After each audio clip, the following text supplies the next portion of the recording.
Welcome back to my channel. आज है 23 अक्टूबर और आज हम लोग पढ़ेंगे 23 अक्टूबर के सभी इंपॉर्टेंट करंट अफेयर्स के क्वेश्चंस को और सभी क्वेश्चंस को हम लोग एमसीक्यूज रूप में देखेंगे, साथ ही सभी को डिटेल में भी डिस्कस करेंगे। तो चलिए स्टार्ट करते हैं आज का सेशन।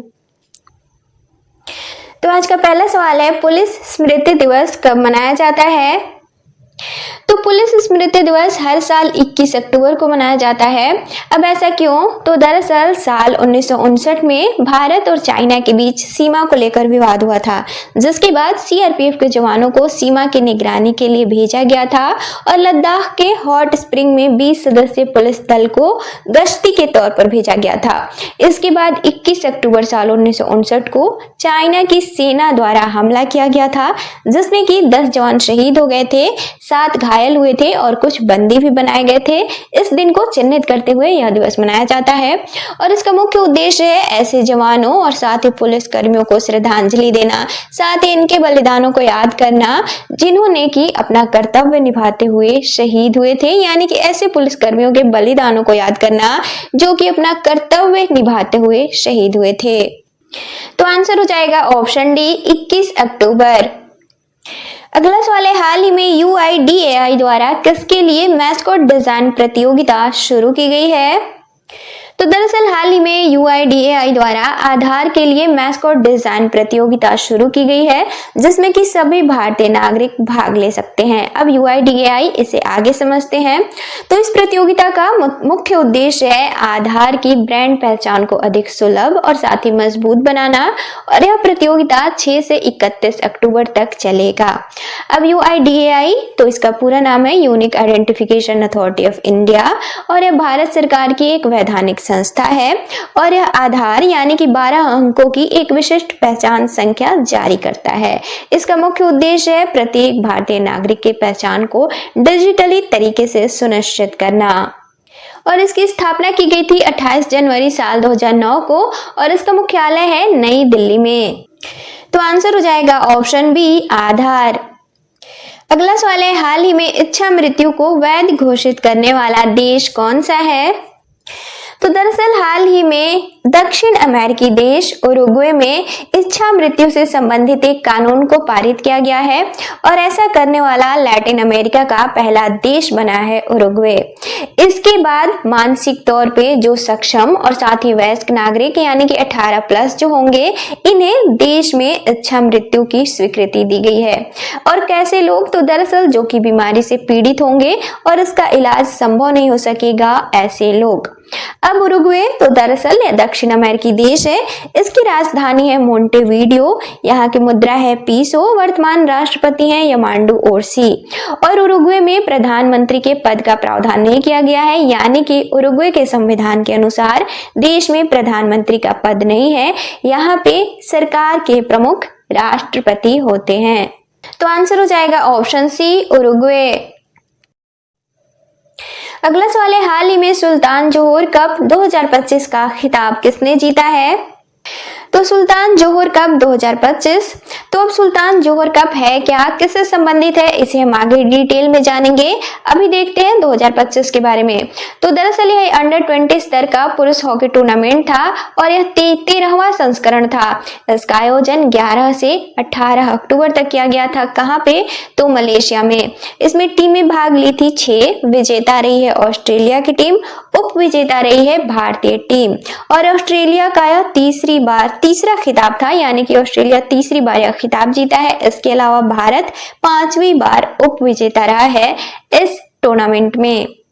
तो सुल्तान जोहर कप तो इसे हम पहले देख चुके हैं कि अंडर 21 स्तर पे आयोजित होने वाला एक अंतर्राष्ट्रीय हॉकी टूर्नामेंट है, यानी कि जूनियर पुरुष अंतर्राष्ट्रीय हॉकी टूर्नामेंट है और इसकी शुरुआत साल 2011 में की गई थी। इसका आयोजन मलेशिया हॉकी फेडरेशन और साथ ही मलेशिया सरकार द्वारा करवाया जाता है और इसका नाम जोहर, जो कि मलेशिया के राजा थे यानी कि सुल्तान थे, इनके नाम पे रखा गया है। तो आंसर हो जाएगा ऑप्शन बी, ऑस्ट्रेलिया। अगला सवाल है, हाल ही में यूरोपीय संघ द्वारा भारत के साथ किस क्षेत्र में भागीदारी बढ़ाने के लिए रणनीति घोषित किए गए हैं? तो दरअसल हाल ही में भारत और यूरोपीय यूनियन द्वारा राजनीतिक, आर्थिक और साथ ही सुरक्षा स्तर पे अपनी भागीदारी को मजबूत करने के लिए रणनीति घोषित की गई है। अब इसे हम अगर थोड़े शब्दों में जाने तो यूरोपीय यूनियन और भारत संयुक्त रूप से बहुपक्षीयता, साथ ही अंतर्राष्ट्रीय कानूनों और संयुक्त राष्ट्र चार्टर के तहत वैश्विक व्यवस्था को मजबूती देने के लिए प्रतिबद्ध होंगे इस समझौते के तहत। इसके अलावा यूरोपीय यूनियन और भारत मानवाधिकार, महिला और साथ ही बाल अधिकारों, साथ ही लोकतांत्रिक संस्थाओं की सुरक्षा में सहयोग बढ़ाने पर भी सहमत हैं। और आर्थिक तौर पे देखें तो दरअसल हाल ही में यूरोपीय यूनियन और भारत के बीच एक मुक्त व्यापार समझौता हुआ था और इस समझौते में व्यापार से संबंधित बाधाएं कम करने, साथ ही बाजारों तक पहुंच बढ़ाने और सतत विकास के प्रावधानों को भी शामिल किया गया है। अब सुरक्षा स्तर पे देखें तो दरअसल दोनों पक्षों के बीच इस साझेदारी के तहत सीमा पार आतंकवाद, साथ ही समुद्री सुरक्षा, साइबर हमले, साथ ही महत्वपूर्ण बुनियादी ढांचे पर हमले से मुकाबला भी किया जाएगा। तो आंसर हो जाएगा ऑप्शन सी, राजनीतिक, आर्थिक और साथ ही सुरक्षा। अगला सवाल है, विश्व जूनियर बैडमिंटन चैंपियनशिप 2025 में भारत की तन्वी शर्मा ने कौन सा पदक जीता है? तो विश्व जूनियर बैडमिंटन चैंपियनशिप 2025 तो दरअसल यह हाल ही में संपन्न हुआ है। इसका आयोजन कहाँ किया गया था? तो असम के गुवाहाटी शहर में किया गया था।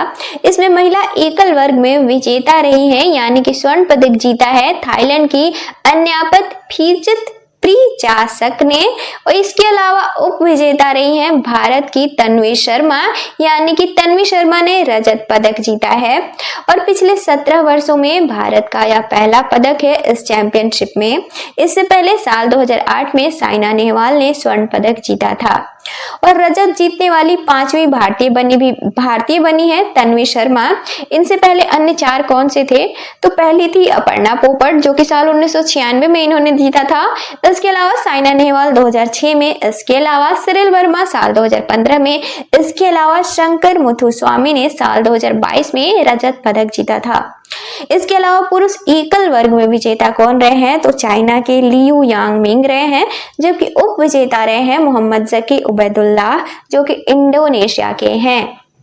तो आंसर हो जाएगा ऑप्शन बी, रजत पदक।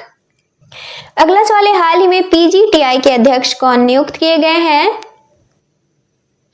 तो दरअसल हाल ही में पीजीटीआई के नए अध्यक्ष कपिल देव नियुक्त किए गए हैं जो कि पूर्व भारतीय क्रिकेटर हैं।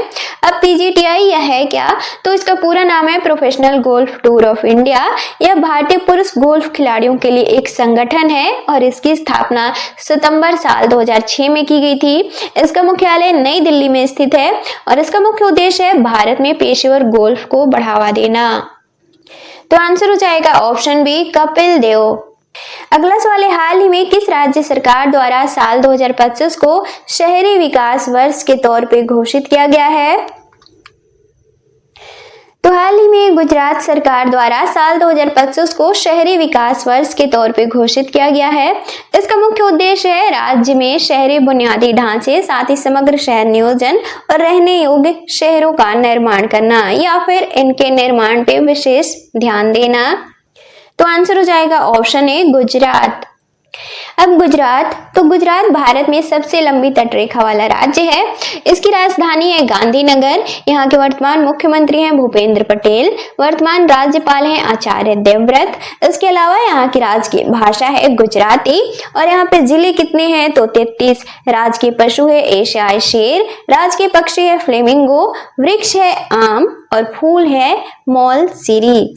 अब गुजरात अपनी सीमा किन से साझा करता है? तो 3 राज्यों से और साथ ही अरब सागर से। अगला सवाल है, हाल ही में जापान की पहली महिला प्रधानमंत्री कौन बनी है? तो दरअसल हाल ही में साने तकाइची जापान की प्रधानमंत्री बनी हैं, जो कि देश की प्रधानमंत्री बनने वाली पहली महिला हैं और इन्होंने शिगेरू इशिबा की जगह ली है। अब जापान एशियाई देश है। इसकी राजधानी है टोक्यो, यहाँ की मुद्रा है येन, यहाँ की संसद है डाइट और जापान को उगते सूर्य का देश भी कहा जाता है। तो आंसर हो जाएगा ऑप्शन ए, साने तकाइची। अगला सवाल है, पटना हाईकोर्ट के कार्यकारी मुख्य न्यायाधीश कौन नियुक्त किए गए हैं? तो दरअसल 22 अक्टूबर 2025 को यानी कि कल पटना हाई कोर्ट के मुख्य न्यायाधीश यानी कि बिहार के मुख्य न्यायाधीश 46वें मुख्य न्यायाधीश पवन कुमार भीमप्पा भजंत्री अपने पद से सेवानिवृत्त हुए हैं। इसके बाद पटना हाई कोर्ट के कार्यकारी मुख्य न्यायाधीश के तौर पे न्यायमूर्ति सुधीर सिंह को नियुक्त किया गया है। इससे पहले 46वें से पहले 45वें थे मुख्य न्यायाधीश बिहार के विपुल एम पंचोली। अब पटना उच्च न्यायालय तो दरअसल इसकी स्थापना 9 फरवरी साल 1916 को की गई थी और पहले मुख्य न्यायाधीश बनाए गए थे सर एडवर्ड मायवर्ड जेम्स चामियर और यह अपने पद पे 1 मार्च साल 1916 से 30 अक्टूबर साल 1917 तक पद पे रहे थे। तो आंसर हो जाएगा option B justice Sudhir Singh. अब कल के क्वेश्चंस का रिवीजन करेंगे। तो कल हम लोग नहीं पढ़ पाए थे तो आज हम ट्यूसडे यानी कि मंगलवार को पढ़े गए क्वेश्चंस का रिवीजन करेंगे। तो मंगलवार का पहला क्वेश्चन था विश्व सांख्यिकी दिवस कब मनाया जाता है, तो इसका राइट आंसर था ऑप्शन डी 20 अक्टूबर। अगला सवाल था हाल ही में खबरों में रहा कपास क्रांति मिशन का उद्देश्य क्या है, तो इसका राइट आंसर था ऑप्शन ए कपास की खेती को बढ़ावा देना।